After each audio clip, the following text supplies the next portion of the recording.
Hello, I'm Hal Lublin. And I'm Mark Gagliardi. Since the dawn of humanity, one issue has gone unsettled. With the fate of the world in the balance, we're here to settle, once and for all, best bedtime snack. That's right. Don't worry, everyone. We got this. Podcasts should have a theme song. Podcasts should not have a theme song. Yes, they should. No, they shouldn't. They sound good. Yeah, but people are just going to skip past it. You know what? You're right. We got this. Are we talking about food? Because you're the best bedtime snack, Hal Lublin. I am. I'm reclined right now with my arms behind my head with a fig over the parts that only my wife may see. And I'm drawing you like one of your French girls. You know all those French girls I have around in case I need to draw? All right, can you all be a bowl of fruit? You got like a good Dutch still life. Yeah, put on the costumes. We're doing Surratt. Come on, everybody. R.I.P. Stephen Sondheim. Is it weird that I think of George Surratt and the first thing I think of another artist right offhand? No, I think that's what's great. Artists supporting artists. Right. And not even knowing that they were doing it. Didn't know. Today, we're talking about the fine art of late night snacking. Mm-hmm. This is a fun one. This is an interesting one because I have a couple of questions for you, Hal. Go ahead. First of all, who did this topic come from? Kathy Thurber. Thank you, Kathy Thurber. Thanks, Kathy. So the question is best bedtime snack. Yes, that's right. What is bedtime? Because I imagine what I am eating at your bedtime is probably being served in a basket next to a beer and a dartboard somewhere. You're intimating that I go to sleep before you. I am. Which is generally true. Yes. But I am pointing out that perhaps the best bedtime snack, if bedtime is our personal bedtime, something that we are having at home, if we're looking at the global bedtime, that could mean late night snack. Or are we staying away from late night food? Do you know the story of the peddler and the monkeys? Do you know that kid's story? No. Where a guy has caps that he's selling. Mm-hmm. So he's essentially a hat on a hat on a hat on a hat on a hat. And then every day he's got fewer hats. And then he finds that monkeys, which, you know, this is the thing you would expect if you're a peddler going from town to town. Sure. Monkeys. You should expect monkeys at all times. It's monkeys in the trees are slowly taking your hats one by one and keeping them for themselves. This is my way of saying that you are putting a hat on a hat right now by trying to complicate what's listen, your bedtime, be it 11 p.m., midnight, or 4 a.m., and my bedtime at 7:45 p.m. every night. I don't even know what happens at the end of Jeopardy. I've never seen anybody win. I assume it ends at some Amy's point. on a killer run right now. Yeah. But whatever your bedtime may be. All right. Is there an ideal snack for it? We're trying to find the ideal snack, the best possible snack to have. Because there are a lot of different choices. Anything ranging from the smallest thing you can imagine to a full meal. See, you know, that like as a bedtime snack sounds great to me. Like a full bar platter. Like a shareables, a nachos shareables. One of those sounds like the perfect bedtime snack to me. Do you go generally small or large on your bedtime snacks? I try to go small because I do want the last thing that I do before I go to bed be to brush my teeth. Mm-hmm. So I feel like the more foods you have, it's just the more like the more time. Wait, hold on a second. Yes, go ahead. Do you not swallow your food? Do you just, your mouth is just getting fuller and fuller and you're like, look, I got to brush my teeth and my mouth is running out of room. Yeah. I call it a Gillespie and I put the toothbrush in and I brush it around and I assume your cheeks poof out really big. Yeah. And then when I wake up in the morning, I'm still alive and I know I swallowed. Because part of Jennifer's job, part of the vows that we took when we got married was for her to run her finger down the front of my throat, like when you're making a dog or cat take a pill. And then I swallow it in my sleep. Did she have to say that whole phrase? Like when you're making a dog or a cat give a pill? Yeah, because, not everybody had the same vows that we did. Ours were custom. It's impressive. I have a question for you. Okay. I like that yours is a full bar meal, which implies that bedtime for you is when you pass out in the car on the way home. Yeah, bedtime snack for me is the styrofoam of whatever I had last, frequently. Actually, no. Bedtime snack for me is generally, I make terrible decisions late at night, food-wise. Who takes home food from the bar? You never asked for a to-go thing? You got a couple of mozzarella sticks left? You got some there's 3 Tato skins.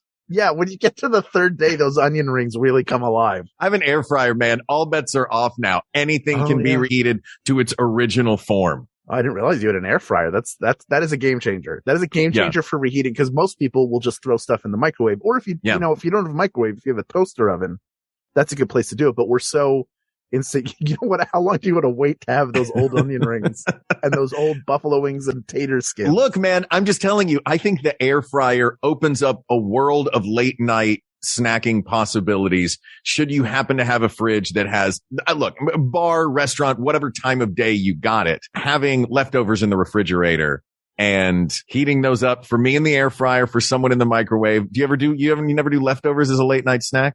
You're like, I could finish those mashed potatoes and little bit of green beans and 2 bites of pie from dinner. Holiday leftovers? Sure. That's holidays? Different. Yeah. But like if it's June, I'm not going to have mashed potatoes and green beans and a bit of pie. Well, maybe I will have a bit of pie. What's wrong with mashed potatoes and green beans? We're going to get back to pie later, because there's a strong argument to be made for pie. There's nothing wrong with mashed potatoes and green beans. There's nothing wrong with them at all. But I'm saying that's generally like, if you have a lot of them left over, then a holiday has probably just happened. That's fair. Are you snacking? Is that a big summertime treat for you? You blend watermelon and have like a nice watermelon smoothie. Yeah, I have a watermelon smoothie. Green beans and mashed potatoes. And a pot roast. Come on, I'm not a monster. Well, the pot roast has the jus in it, so you've got to that takes care of everything. Yeah, and then you slides put that right on top there. of the mashed potatoes. See, I'm telling you, the carrots and baby carrots were in there cooking. Late night pearl onions. Bedtime snack can be just a little more dinner. Right? Can be. That's not a bad bedtime snack. Just whatever you had at dinner, just a little more of that. A little more dinner. What if you ate it all, though? I usually have a little bit of dinner left over. You say leftovers. For me, leftovers is Jennifer and I both got food. And the leftovers are what she didn't eat. Mine, I have eaten through the plate. That's fair. I generally don't, because, it's just me living here. Mm-hmm. So a lot of times I will make a thing, and I'm not going to eat a whole recipe's worth of food. So a lot of times I wind up with leftovers in the fridge. Well, you literally eat hand to mouth, in that your fridge is almost always bare except for one thing. Yeah, which is usually the Tupperware of dinner. Yeah, it's a styrofoam box with some potato skins, onion rings, and mozzarella sticks. Look, man, I'm not a monster. We know this. And then that's right next to the one that has mashed potatoes, green beans, and a quarter of an onion ring, because God forbid you throw that away. Look, man, I'm just saying, sometimes I get snacky. We all get a little snacky. We do. And I know I'm going to get snacky. So I'm like, you know what? I could leave these right here, or I could take them home with me and be a little snacky late when I get home. I'm just saying, generally for me, leftovers are a big one. So I am going to offer that up as my first offer of a good late night snack. I find it fascinating that you're out later than I am. You're of the two of us, you are the dumber. You're the Oscar Madison. And yet you're planning out your bedtime snack, which is a very Felix Unger thing to do. No. I'm planning out my next food. I don't know when my next food is going to be. Oh, I see. See what I mean? Now you have that it could be late night snack. It could be breakfast. Sometimes last night's dinner, whatever's left, gets chopped up and thrown into an omelet. Sometimes I open up the container in the morning and find that it's gone. So long, sweet potato fries. You would have made a delicious addition to whatever breakfast wrap I was going to make. But alas, apparently I ate you. Well, as long as we're talking about sort of mealish things to have as a bedtime snack, I'll put forward one that I've had a lot throughout the years, and that's a bowl of cereal. I think a bowl of cereal is a great one. Yeah. Yeah, I'm a big fan. Do you have a go-to bowl of cereal? It's whatever cereal's in the house. So there was a time when I was a kid where it would have been like Raisin Bran or Chex or Kix. And then now it's Ghostbusters cereal or the Monster Mash, or here's just a sugar boxing glove to punch yourself in the face with. Are you breakfast Benjamin Buttoning? Yes, I am. Yeah. I hope it takes a long time for me to start eating Gerber, but who can predict the future? None of us. Oh my God. Yeah. I have always been a fan of, it's such an indulgent kind of thing. You feel like you're being bad. You're not really. Mm-hmm. Because if you look, there are benefits to, let me see, what is it? Oats have melatonin in them. Sure. So does rice. And they both have tryptophan. And they're both like, there's just a ton of rice and a ton of oats in every box of Marshmallow Fruity Pebbles. And that's exactly why I do it. Really, it's a natural way to fall asleep. It's nature's sleep aid. You're just doing it for the tryptophan. It might as well be a bowl of turkey. Bowl of turkey, bowl of Fruity Pebbles. Yeah. 6 of one, half dozen of the other. You pour milk on both. And the fact that cereal looks like the confetti that the kids in Neverland would use in the movie Hook is all the more reason why it's so healthy. That occurs naturally. All of those colors are naturally occurring in nature if you just look around. If you just look around this lab. So what's your favorite late night cereal? I love, I like a Frosted Flakes. Yeah. Frosted Flakes are great. They're really good. Do you add anything to the Frosted Flakes? You just go straight Frosted Flakes. Sugar. No, if I add anything, it's banana. I like a sliced banana in there. There you go. Also high in melatonin. It's good for sleep. Some people like strawberry in a cereal, and I get it, but I think strawberry is so full of moisture that I don't like the way it flavors the milk. And I get with any cereal, part of the fun is it flavors the milk. Mm-hmm. But I think with strawberries in particular, there's something about the way it flavors the milk that makes it overpower the cereal instead of working with it. Yeah. I like bananas in it too, because bananas they require the least amount of work to get them in the cereal. Yep. You know what I mean? All you need is a butter knife and your thumb and just boom, discs. Yeah.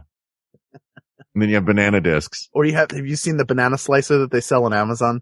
No, what's that? It's in the shape of a banana, but it has like pieces of plastic across it. Then you just press into the banana and it slices it.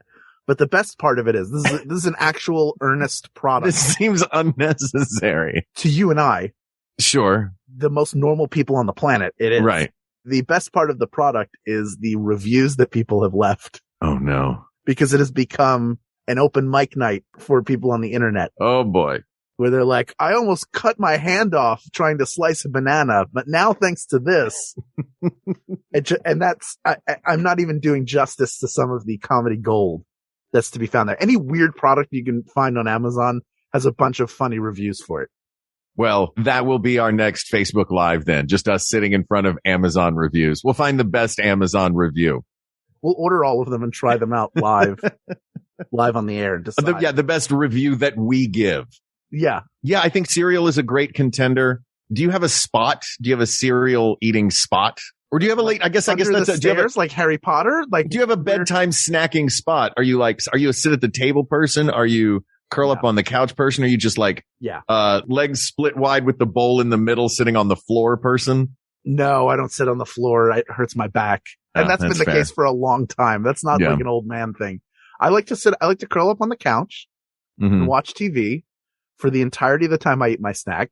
And then 45 seconds later, it's brush my teeth and off to bed. See, that begs a question then. Mm-hmm. What part does television play in the best bedtime snack argument? Because then if it's the last thing you have before, if television is a side dish to this particular snack, that's going to put a lot of things high up on the list that are good, almost like homemade concessions. You know what I mean? Yeah, but I don't even think about it that way because it doesn't matter what I'm watching. If I'm watching a sporting event or if I'm watching a movie or watching a television show, it doesn't matter. It's really more like I'm going to have a snack and then I usually am tired and it's time to go. Maybe I should stop having whole turkeys as a snack. I think that is making me tired. I probably could stay up a little bit later. Do you not vary your snacking at all based on what you're doing? You're not like, I'm watching a football game, so I'm going to have wings. I'm watching, I'm watching Great British Bake Off, so I'm going to have confections. No, I will for sports and then for wrestling pay-per-views. There's a limited menu I like because there's stuff that I had when I was in high school.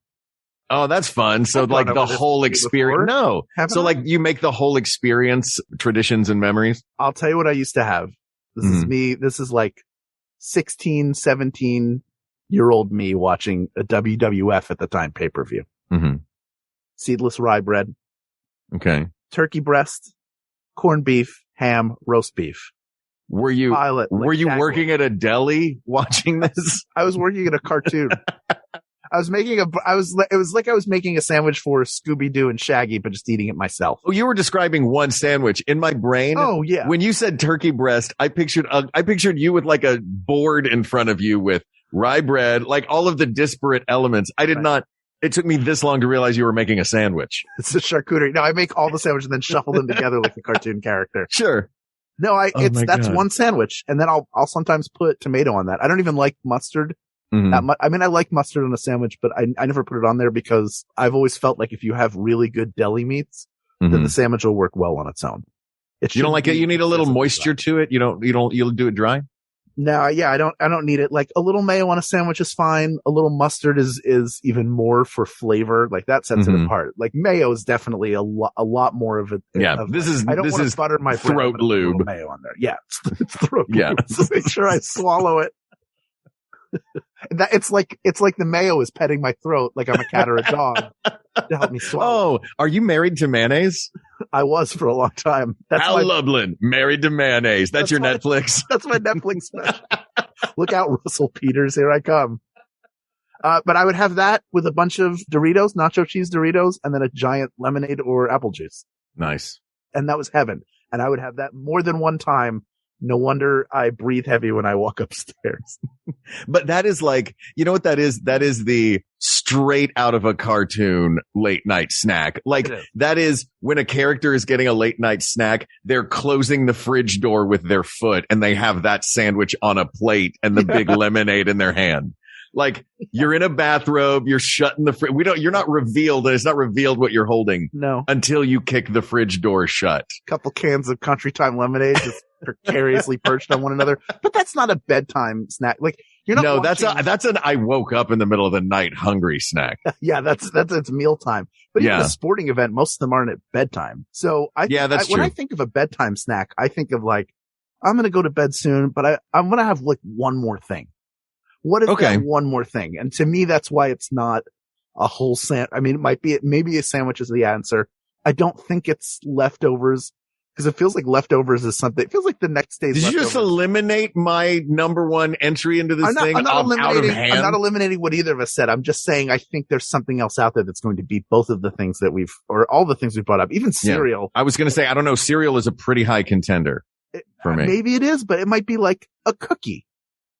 Yeah. Ken is pointing out an obvious one to us. And, ice cream. That had to be next on our list, right? Sure. That to me, here's the thing about late night ice cream to me. I think it's a good idea and I want it. And I'm like, oh, that sounds so good. I got that pint of ice cream in the freezer. Yeah. Go in and I have a little bit of it. And then a little while later, my body goes, that wasn't a great idea. Sure. And you're trying to go to sleep now.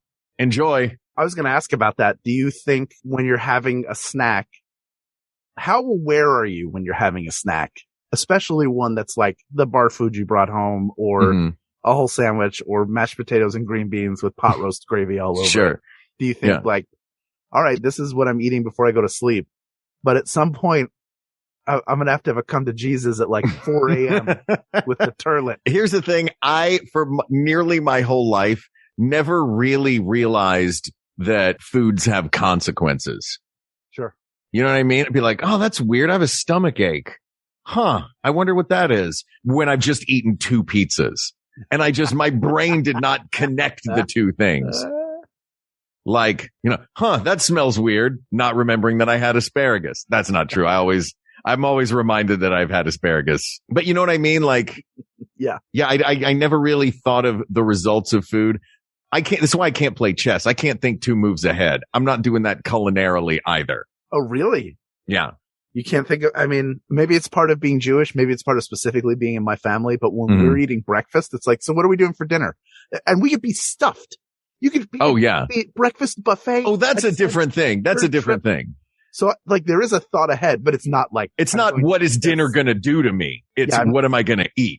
I'm not going to eat this and then just be cramped and go into the bathroom 900 times all night. And wonder why I am. Like, that's weird. After a whole day at World Showcase eating around the world, I've been sitting in this room playing Royal Match on my phone for a while. The three thoughts you have are, I'm hungry. What do I want? And then when you answer that question, then the next thing is, how do I go get it? It's never, I'm hungry. What do I want? Wait, is that a good idea? Yeah. That's rarely the thought you have, especially, and the hungrier you get, the worse the decision becomes and the more disregard you have for what it's going to bring. It doesn't matter. Like, oh, I'm hungry. I haven't had ice cream in a while. Now in like 2022 or 2021. I'm going to have Ben and Jerry's door dashed over and I will eat it. I'm not going to even think about it later on. And that becomes the bedtime snack. So there is that. I guess what's hard for both of us to pin down is there's a spontaneity to this. So let me ask you this then, this being a bedtime snack. Yeah. I know I was joking around before when I was talking about bar food, but I do have one in earnest to throw out there. Sure. And then I have a question for you that I want to write down. I know I was joking earlier about bar food being a late night snack, but there is one that I want to point out. Okay. I don't know if bedtime necessarily means home, because there have been times when I've been, coming home and I'm like, I'm going to bed as soon as I get home. Yeah. But I'm going to hit that drive-through before I do. Oh, yeah. You know what I mean? That can be, and I think that drive-through has one of those things. If you're on your way home, I have in the past gotten hungry and left home, hit a drive-through and come back. That's a different story. Don't feel bad. I didn't say I felt bad, but now I do. Don't feel really bad about it. Don't feel terrible about it. Oh, well, okay. I'm feeling worse. The more you say that, the worse I feel. Don't feel ashamed. Oh, God. But I think that you mentioned before, what do I want and how quickly can I get it to me? Yeah. I think that is a big thing, the ease of it. And I think that that's a thing that leftovers, cereal, and late night drive-through all have in common, is the ease of getting it from thought to mouth. You know what I thought when you mentioned late night drive-through? What's that? I thought of either specifically a Wendy's Frosty or generally a milkshake and some French fries. Not Wendy's. I don't want their French fries.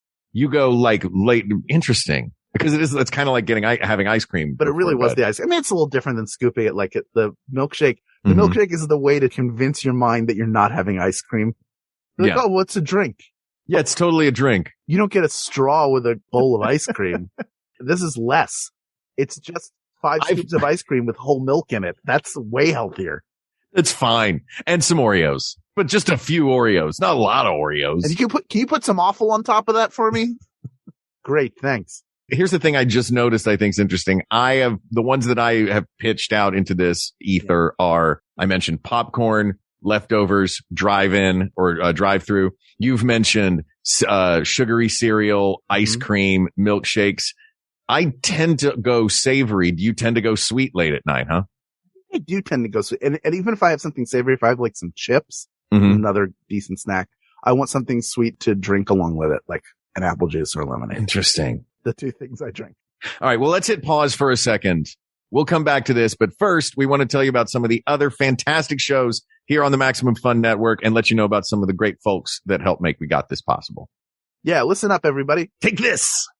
Take this. Ready? Commercials commence.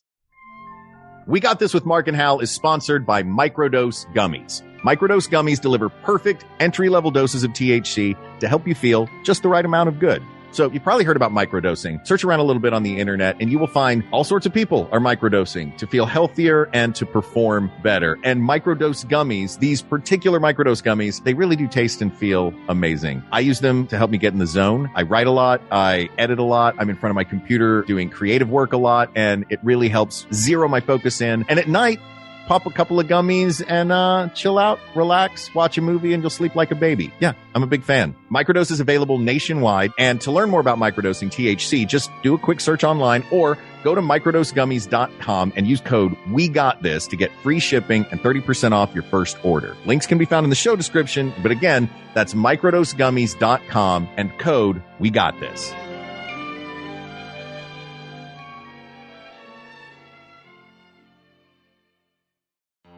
Hey Hey there, I'm Ellen Weatherford. And I'm Christian Weatherford. And we've got big feelings about animals that we just gotta share.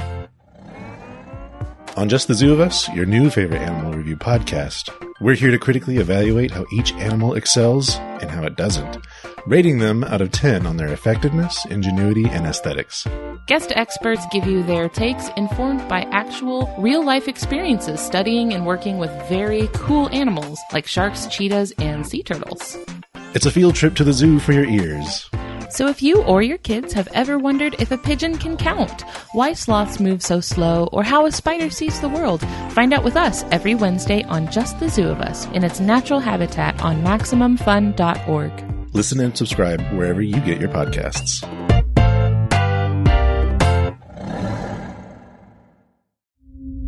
Somewhere between science and superstition, there is a podcast. Look, your daughter doesn't say she's a demon. She says she's the devil himself. That thing is not my daughter. And I want you to tell me there's a show where the hosts don't just report on fringe science and spirituality, but take part themselves. Well, there is, and it's Oh No, Ross and Carrie on Maximum Fun. This year, we actually became certified exorcists. So yes, Carrie and I can help your daughter. Or we can just talk about it on the show. Oh No, Ross and Carrie on MaximumFun.org. Commercials demons. Is that a thing? It is now. All right. You had just mentioned chips when we went to the break. I like a drink, like a fruit juice or something with it. Yeah. So I can horse it. What do you think about things that you literally have to do nothing to prepare it except reach in and grab? Love it. Yeah. I mean, that's part of that whole ease thing. Grabbing a bag of chips. Nothing. You don't even have to take out milk and pour it on them. You can. Yeah. Don't, but you can. Listen, when I mentioned cookies earlier, and when I said that, I should be more specific. That I mean like an Oreo or a Nilla wafer, something Salsalitos, something that's already prepackaged. I'm not like, I feel like having a cookie for a snack. Let me break out my KitchenAid stand mixer. Right. And put it together. Although it takes surprisingly little time to make very good cookies. You can have the mix done in probably about 10 minutes, and then they're in the oven. It's another maybe 15, 20 minutes if you want to get them done right. All right, it's taken. What's your go-to late night cookie that you would make? You don't have any packaged cookies at home, but you've got a full pantry. I would do chocolate chip cookies. Chocolate chip cookies. Yes, because I've spent a lot of time using the Milk Jar Bake Book and making their chocolate chip cookie recipe over and over and over again and really getting it right. And now it's down to, I remember almost every proportion for it. So I'm just really looking at it to make sure okay, it's 4 cups, do this, do that. And it's put together incredibly fast. Yeah. Be honest with me, Hal. If I asked you for the recipe for this, because you said you've committed it to memory, would you give me the recipe, but change just one thing so it wouldn't be exactly right? Like to mess with you? Yeah. So that no one could get your recipe. Cause I'll say this at Christmas. It's from a book. Oh, I thought you said you'd been tweaking it though. No, I've been working the Milk Jar. I've just been working to perfect it. I see. I thought you meant you were tweaking their recipe like you were the half-blood prince of late night cookies. No. I like it just fine. If I messed with it, it would just be like size. I tend to make the cookies really large. I've had one of your cookies before. They're the size of plates. They're delightfully humongous. Yeah. I make them huge. So you can Why eat 5 regular size cookies when you can have one giant cookie? You just had one cookie. If you want to eat the whole thing, then God be with you. I had one cookie. It was one cookie. Yeah, that's it. You can feel good about it. I like that. But that's the one I would make because it takes the least work to make them. Yeah. And I know how to do it, and I know that they're going to turn out well. Do you ever late night cook if you know it's bedtime but you're not quite tired? The times that I will do that I will cook is if I will stay up later than Jennifer. Sometimes she will come out late at night, and it'll be like we're gonna have a party. We're gonna have a slumber party. We're gonna watch something, and then we'll decide if we want something. Then that is a time I will make food. But in general, I don't want to. It's a snack. I know bedtime is imminent. So that's a completely different situation, right? Oh, Hal. Sorry. I'm making food to stay up. Yeah, that's true. That's different than a bedtime snack. That's just a late night. That's different. That goes to the difference between a late night snack and a bedtime snack. I'm sorry I interrupted there. A thought just popped into my head. What is it? For the leftovers list. Soup. Specific leftovers. Go ahead. How? Jen's lasagna. Oh, that doesn't make it to a bedtime snack. That's lunch and dinner. Oh, that doesn't. Days. Oh, okay. do you get recently? It's so good. It is a belated happy birthday to you, by the way. Thank you. By the way, hold on. I'm going to let her know. Jennifer, Mark was just saying how good your lasagna is. I just heard that. Oh, you did hear it. Okay, good. Yeah, it's fantastic. Yeah, it is. And it makes they're great leftovers too. They reheat really well, but that's not a late night snack. That is dinner. Let's go back to one that you mentioned before though, which is also an easy one. The sandwich. Mm-hmm. The simple sandwich. Little sandwich. Yeah. Nothing wrong with that. Little sandwich, little late night sandwich. Turkey sandwich. Tryptophan in the turkey. I don't know. I keep trying to play this health food angle with. You're trying to help yourself go to sleep. Yeah. Tryptophan and melatonin. The best, by the way, if that's what you're doing, is tart cherries, it turns out. So I would make an argument for cherry pie. Cherry pie, sure. Or you could just eat some of the filling in a bowl heated up with a glass of milk. Who would do that, you might ask? I mean, I don't know anybody personally, but I would say if you're going to do it, that it will seem like it's a better idea than it actually is. And you'll forget that the second and third times that you go to do it. And you'll realize, oh, you know what's missing from this pie filling? The crust. You don't dunk graham crackers in it? Dude, no. Dunking graham crackers in cherry pie middles? Come on. That's a late night snack and a half right there. You can't you're not allowed to watch a good movie while you're eating that. You have to watch The Rock's San Andreas. Oh, no, please. That's the only movie you're allowed to watch while eating that because it is just the ratio of dumb to delightful in that movie is exactly right for a bowl of cherry pie middles, with, graham crackers dunked in them.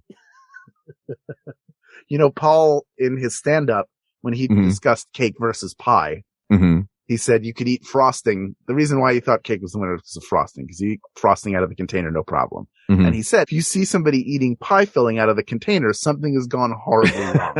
And I remember thinking, like, that's really funny, but I think I would like pie middle by itself. And when did I try it for the first time? In the middle of the pandemic. So he was right. Yeah. Truth in comedy. Something had gone wrong. But that is, something was terribly wrong.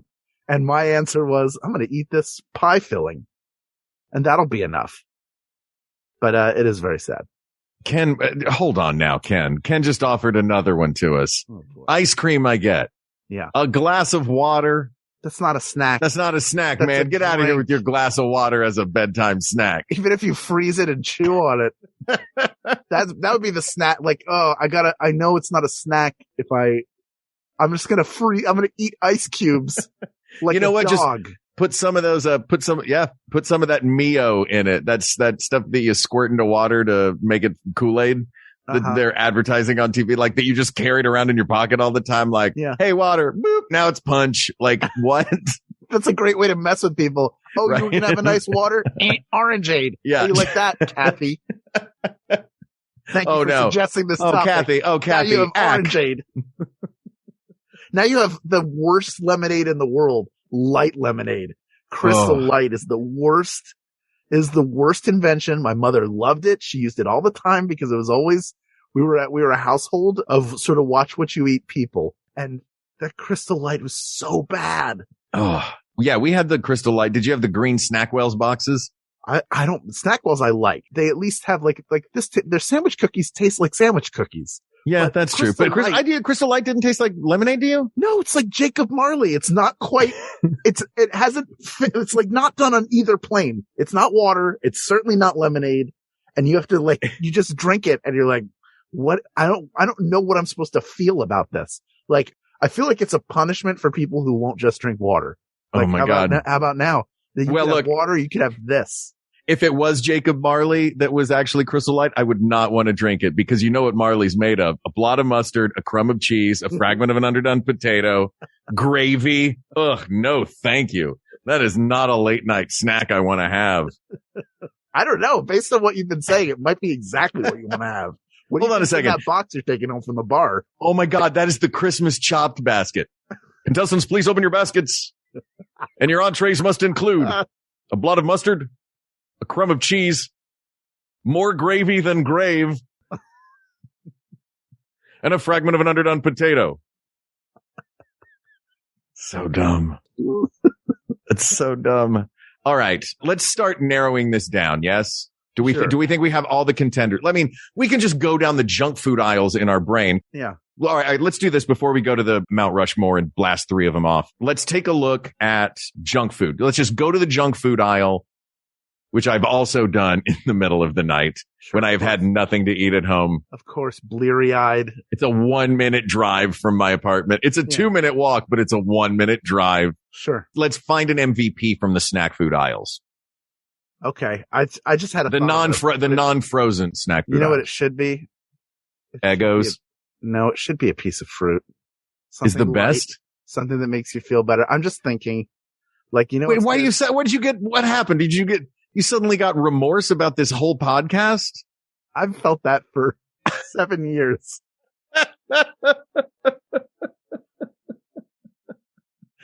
Ken says same. Shut up, Ken. Yeah, please, Ken. How dare you both? Damn it. I just think here's why. Here's my pitch for it. Oh, you sound so sad about this pitch. It's like it's like you're Andy leaving all of his toys at the end of the movie. When he loved me. There are so many like great junk foods. Mm-hmm. And there isn't one that I've had where afterwards, when I've gone to bed, that I haven't been like, oh. No, Hal. No. You already said that could not be a factor. No, but we're deciding what the best one is. And wouldn't the best one, you don't think about it, mm-hmm. but wouldn't the best snack be one that doesn't make you feel like crap when you get in bed?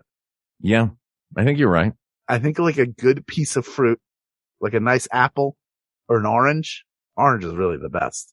Grapes. I'm a big grapes fan. Grapes are also great. You know what's great about grapes? You can freeze them. I have a big old bowl of frozen grapes in my freezer right now. So there you go. You know. Yeah. I mean, it feels like a letdown after all. I feel like what we did was talk people through a lot of the foods that are really fun to eat. Yeah. That will make you feel bad. We went to like with Pinocchio, where we went through the part of the ride where. Yeah, we went to all the fun spots. Pleasure Island. We went to Pleasure Island. And here we are now, a couple of donkeys with oranges.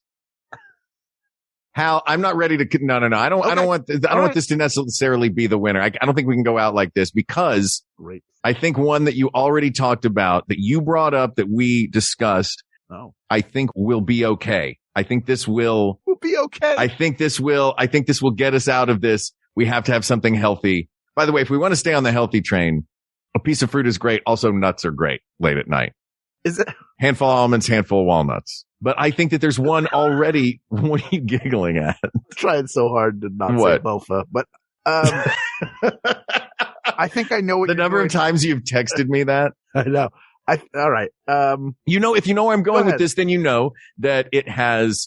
And again, I know now that you've opened the door to health being a factor. Sure. You want late at night, a good late night snack, protein, fiber, and potentially melatonin and tryptophan, all of which you can find in a bowl of cereal, especially an oat-based cereal, oat or rice. So bowl of Rice Krispies, bowl of Cheerios, Corn Pops, Honey Nut Cheerios. Honey Nut Cheerios is the best cereal of all time, as determined by this very show. It has to be oat-based or rice-based, but oat-based has more fiber. Yeah, and oats also have Oh, and you could chop up a banana on it. Did you? I'm sorry. Hey, Hal. Cocoa Krispies. Did I hear Cocoa Krispies in there? Pebbles. No. Pebbles. Nope. We're regressing, Hal. We're regressing. We're going back to a Frosty at 1 a.m. Birthday cake. Pebbles. Wait a minute, Hal. What? The best late night snack is my birthday cake. Is leftover birthday cake. It's not. It's really. It is, dude. It's such a good late night snack. It keeps well. When it's cold, it's easy to cut. You can have whatever amount you want. It reminds you of something festive that just happened. Oh, Hal. Oh, Hal, don't make me say orange when there's birthday cake in the fridge. Don't make me reach for a clementine. People don't have birthday cake constantly around them.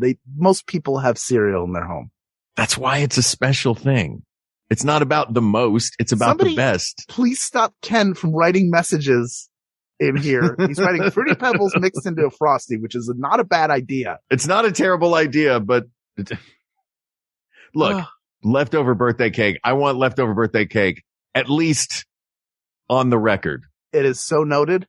Thank you. It is on the record. What do you think a bowl of cereal? I think you're right. I think it's a bowl of cereal. And here's why, people of the world.